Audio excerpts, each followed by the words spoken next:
Here with Suarez International, Paul Groff on the camera. Did you actually push go? Yeah, you did. Yeah. Anyways, yeah. Dave, tell us a little about yourself. I'm 6 foot. 6 foot? Yeah, that's it. All right. All right, everybody. This is Team Dad, Dave Zink. You're gonna have to edit this. You understand that, right? Yeah. No. It's gonna get choppy. So, Josh and Paul, they're the new owners of Suarez International. They're building this brand through their hard work. I've come on board as a team member to shoot this. Tell us about the Blastech DL44 HBP. All right. So this kind of started as an ongoing project as we progressed through the shooting sport and working with Dave with his older pistol here, and basically just asking him what he wants, what he needed, and working from there. So sat there for, I don't know what, a good hour and a half, handing the pistol back and forth. I work on the pistol, I hand it to him and say, tell me where it needs to go down, tell me where I need to build up, what do I need to soften, what do I need to make harder, until it fit his hand the way that he wanted to fit. After that, we built up one of our 317 slides on it, and spent probably a good what was classic? Oh, good. July? That was May. May. So since May, we were looking at different optic mounts to throw on this pistol for his open gun, and finally decided on a Carver.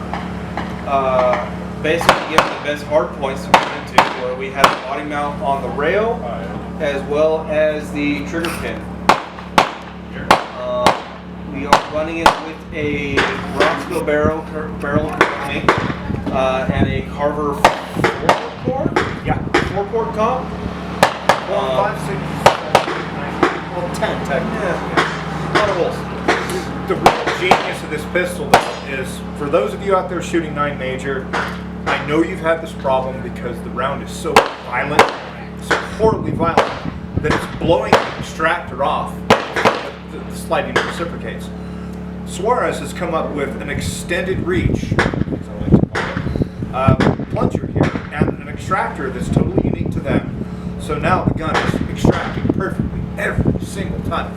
I shot this for the very first time yesterday at the Arizona State Championship and did not have a single failure. I believe it's because of that system. Your extractor system is just close. That was something that we put to the test earlier with Dave's first pistol that we had out here. Where, how many years have you been running that?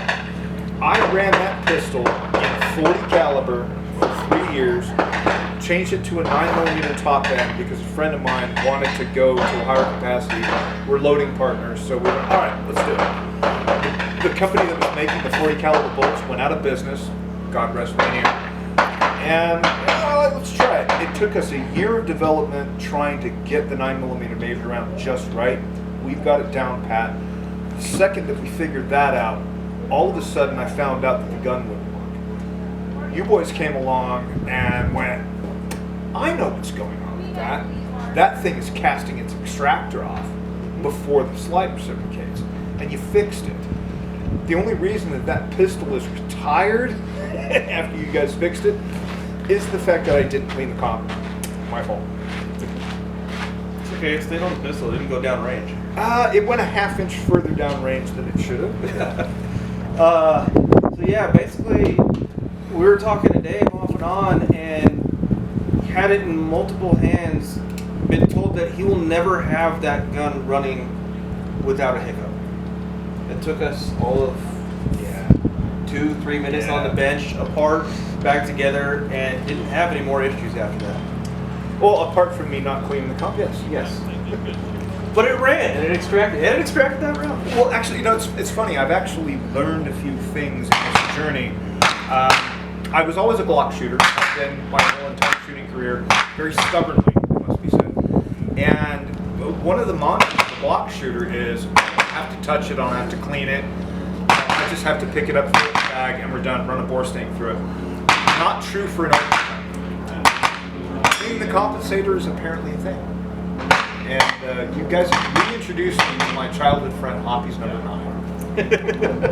That's okay because it smells great. This is one match.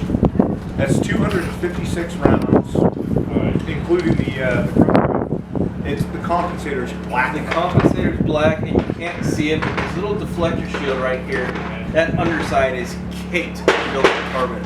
So if you guys are running a comp, it doesn't matter if you're running Carver, it doesn't matter if you're running our comp.